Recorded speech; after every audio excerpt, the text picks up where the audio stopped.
হতে পারে না। আপনি যদি বেশিরভাগ মানুষকে জিজ্ঞেস করেন আপনার জীবনের প্রিয় নারীকে, স্বভাবতই অনেকে বলবেন মা, কেউ কেউ বলবেন বোন, কেউ বলবেন মেয়ে, আবার অনেকেই বলবেন নানি, কারণ তিনি তাকে কোলে পিঠে করে মানুষ করেছেন।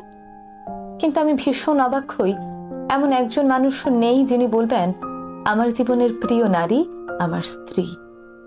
আসলে বাঙালিদের সমস্যাটা হলো স্ত্রীকে ভালোবাসি বললে মান সম্মান কমে যায়, স্ত্রীর কাছে ছোট হতে হয়, লোকে বউ পাগল বলবে, আবার অন্যান্য পুরুষের কাছে নিজের পৌরুষত্বটা একটু কমে যায়। আচ্ছা, এমন একজন পুরুষও কি নেই যার অসুস্থতার সময় তার স্ত্রী হাসপাতালের বেডের পাশে নির্ঘুম রাত কাটিয়েছে, কিংবা বাবার বাড়ির বিলাসবহুল বাড়ি ছেড়ে একসাথে জীবন যুদ্ধটা করবে বলে অল্প বেতনের ছেলেটার হাত ধরে বাড়ি ছেড়েছে?